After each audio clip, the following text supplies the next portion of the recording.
vídeo de hoje, apesar de ser uma simples pregação, ela tem a ver com os dois últimos vídeos do canal, que tem a ver a respeito do reino milenar e reino eternal. Sabemos que um dia, Jesus vai voltar, e uma das finalidades é inserir um reinado de paz eterna. Mas lógico, é necessário ter a conduta santa e agradável a Deus para herdarmos a vida eterna. Por isso mesmo, quero incentivar você a buscar esse reino, a partir de uma perspectiva em que você possa sentir o reino e ser estimulado a buscá-lo, e viver o reino de Deus, mesmo ainda não estando em seu estágio literal. Vamos ver a parábola do rico insensato. Está em Lucas, capítulo 12, verso 15 ao 21. E disse-lhes: acautelai-vos e guardai-vos da avareza, porque a vida de qualquer não consiste na abundância do que possui. E propôs-lhe uma parábola, dizendo: a herdade de um homem rico tinha produzido com abundância, e arrazoava ele entre si, dizendo: que farei? Não tenho onde recolher os meus frutos. E disse: farei isto, derrubarei os meus celeiros, e edificarei outros maiores, e ali recolherei todas as minhas novidades e os meus bens, e direi à minha alma: alma, tens em depósito muitos bens para muitos anos, descansa, come, bebe e folga.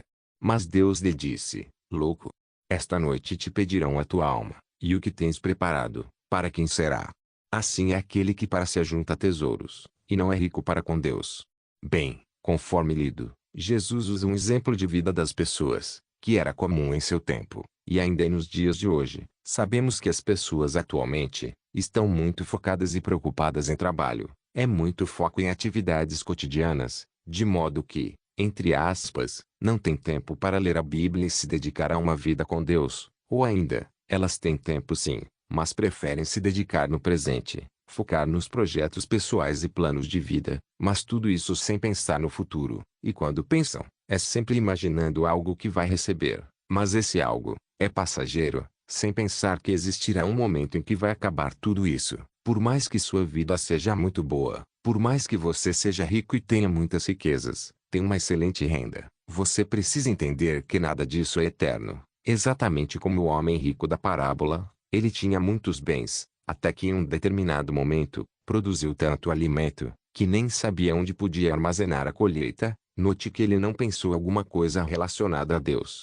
algo como Deus proverá, nem fazia nada em favor do reino dos céus. Não cogitou também em dar o tanto que colheu para os pobres. Era tantas riquezas e preocupação com o trabalho, que ofuscava sua visão acerca do reino dos céus. Assim ele decidiu construir mais celeiros para poder armazenar mais comida. Qual foi o resultado? Deus intervém, e afirma que ele foi um louco, e que sua alma iria ser ceifada. E ainda, o homem rico não produziu nada de frutificante ao reino dos céus. Agora, a pergunta é: o que você tem feito para o reino de Deus? Se tu não estivesses mais aqui hoje, fosse levado, o que você se dedicou? Isso foi em favor do reino dos céus?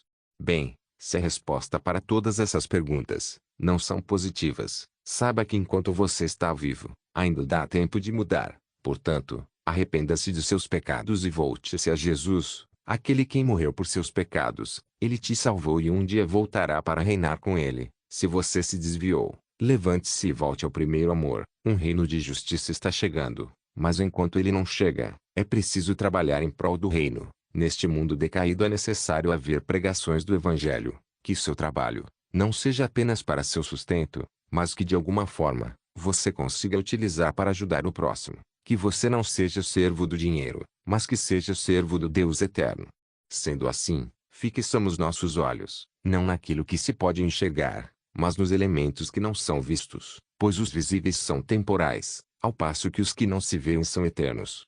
2 Coríntios 4:18.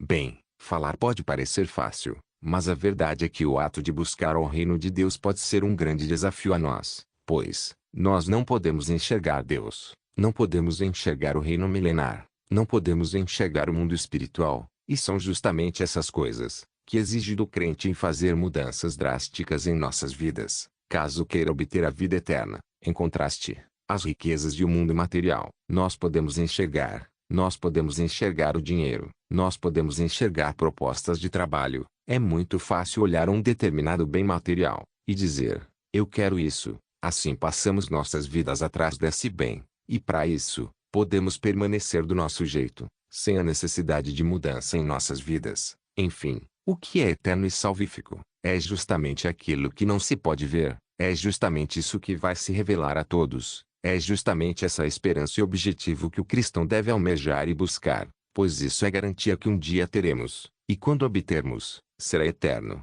nunca vai acabar. Vivemos em uma geração de cristãos muito ansiosos, e estão preocupados com o dia de amanhã, e às vezes, se preocupam demais com as coisas deste mundo, colocando à frente das coisas de Deus. Com esse tipo de atitude, seu amor vai se esfriando. Você que me acompanha se identificou? Bem, vamos à leitura do próximo texto. Portanto, não abandoneis a vossa confiança, pois nela há grandioso galardão. Em verdade vos afirmo que necessitais de perseverança, a fim de que, havendo cumprido a vontade de Deus, alcanceis plenamente o que lhe prometeu, pois dentro de pouco tempo aquele que vem virá, e não tardará. Mas o justo viverá pela fé. Contudo, se retroceder, minha alma não se agradará dele. Nós, entretanto, não somos dos que regridem para a perdição, mas sim, dos que creem e, salvos, seguem avante. Hebreus 10:35-39.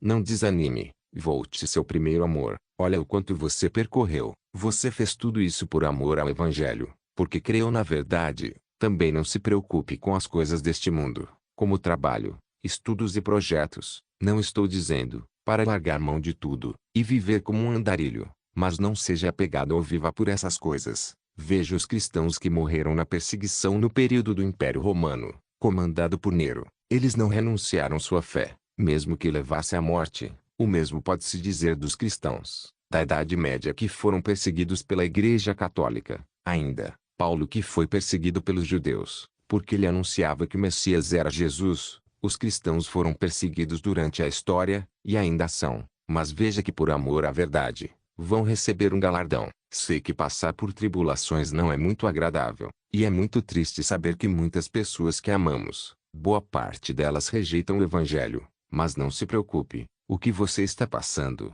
ou já passou, nada dessas coisas foram em vão, se a finalidade é expor a Bíblia e viver em conformidade da palavra e ser transformado. Se você permanecer nesse caminho, olha só o que você vai receber. Não apenas isso, olha onde você vai passar a eternidade. Então vi novo céu e nova terra, pois o primeiro céu e a primeira terra haviam passado, e o mar já não mais existia. Vi também a cidade santa, a nova Jerusalém, que descia dos céus, da parte de Deus, adornada como uma linda noiva para o seu esposo amado. E ouvi uma forte voz que procedia do trono e declarava: Eis que o tabernáculo de Deus agora está entre os homens, com os quais ele habitará. Eles serão o seu povo e o próprio Deus viverá com eles, e será o seu Deus. Ele lhes enxugará dos olhos toda lágrima, não haverá mais morte, nem pranto, nem lamento, nem dor, porquanto a antiga ordem está encerrada. E aquele que está sentado no trono afirmou: Eis que faço novas todas as coisas. E acrescentou: Escreve isto, pois estas palavras são verdadeiras e absolutamente dignas de confiança. E declarou-me ainda: Tudo está realizado. Eu sou o Alfa e o Ômega, o princípio e o fim. A todos quantos tiverem sede lhes darei de beber graciosamente da fonte da água da vida. O vencedor herdará todas essas bênçãos, e eu serei seu Deus e ele será meu filho. Porém, quanto aos covardes, os incrédulos, os depravados, os assassinos, os que praticam imoralidade sexual, os bruxos e ocultistas, os idólatras e todos os mentirosos, a parte que lhes cabe será no lago de fogo, que arde perpetuamente em meio ao enxofre. Esta é a segunda morte.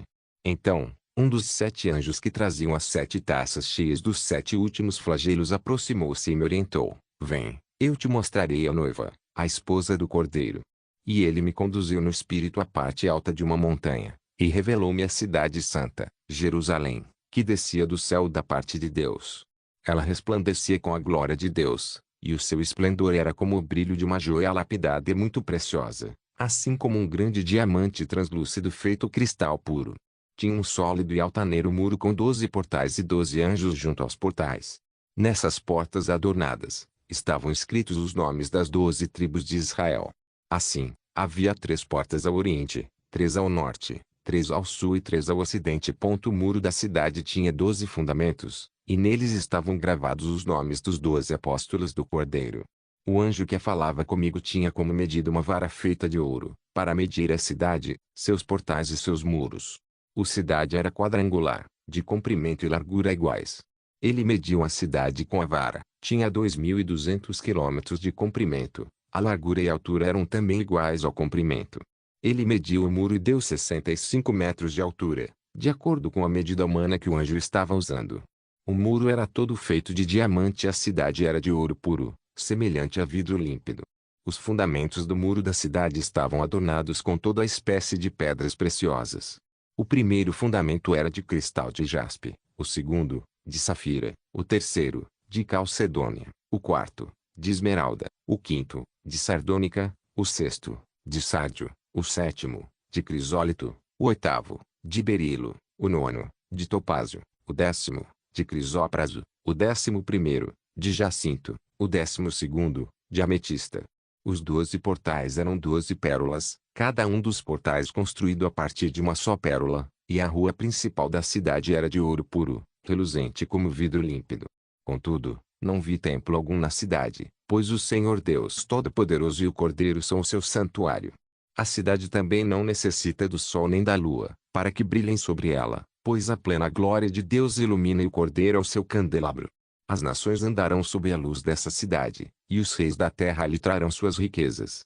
Os seus portais estarão continuamente abertos todos os dias, e ali não haverá noite. A glória e a honra de todas as nações lhe serão trazidas. Nela jamais entrará qualquer coisa impura, tampouco alguém que pratique ações vergonhosas ou mentirosas, mas unicamente aqueles cujos nomes estão gravados no livro da vida do Cordeiro. Apocalipse 21, 1-27.